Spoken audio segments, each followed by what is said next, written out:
Okay, part three speaking. Do you think the role of cakes in celebrations will change in the future?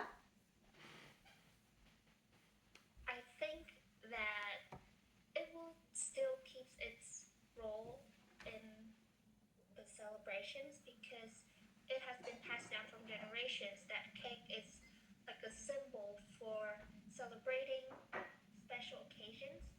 Maybe in the future, I think it will mostly depends on people's preference. It will not change because of time, but it will change based on people's likings of what they would want to receive in on their special occasion.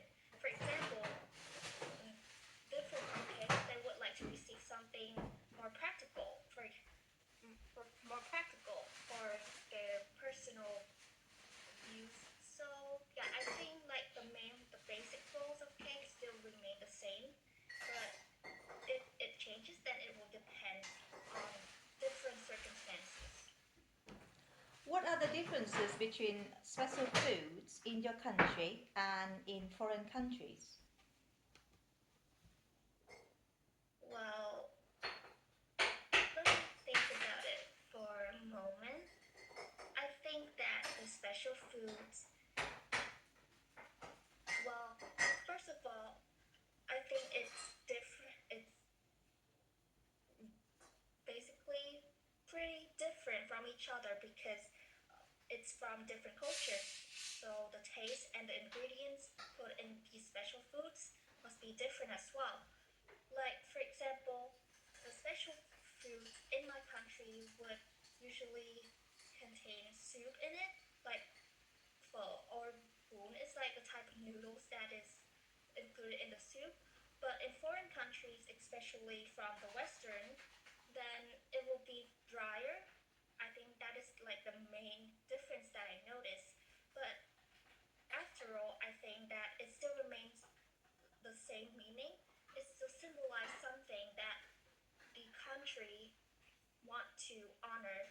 And so, yeah, I think the main difference is the ingredients and the taste that the chefs put into the cuisine.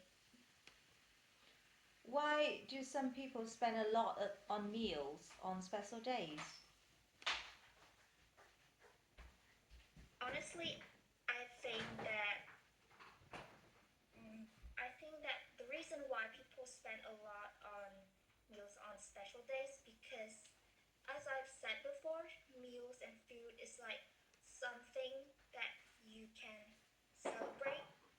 It's a means of celebration, and so lacking it would feel like lacking something very important on special days. And when meals are cooked, people can gather around and talk to each other. It's making a sense of connection between people, and it's really important on special days when people gathers around and shares their own stories. And so I think the reason why people spend a lot on meals is not just celebrating and having something to eat, but also a way to gather everyone around in order to improve this connectivity between family members or friends. Okay, that's good. Right, let me give you some comments on your performance, yeah? The number one was really good. Keep it up. Number two, however, I could see that you were struggling a little bit with your ideas, right? Now, even though you have no idea, try to explain why you don't have any idea and explain and guess. Then it can last a minute. Now, but in this sense, you did have one idea, which is the ingredients and the style of cooking, right? So actually, two ideas already there. So why don't you make it more organized in the way that maybe you should have said something like, well, I think there are quite a lot of differences, but I could manage like two obvious ones. The first one would be the ingredients, because obviously the chef would have to rely on the local ingredients for, convenience, and also because it's much cheaper and easier to get the ingredients.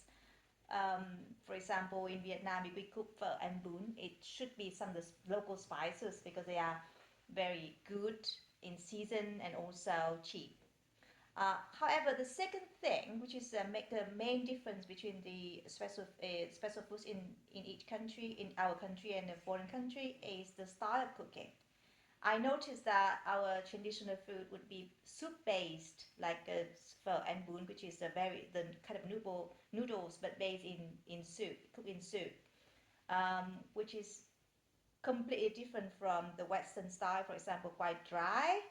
um, you wouldn't, dip something into the sauce or the soup. You would just eat it on the plate, which would dry. But it's just a style, and I guess it's still special in its own way.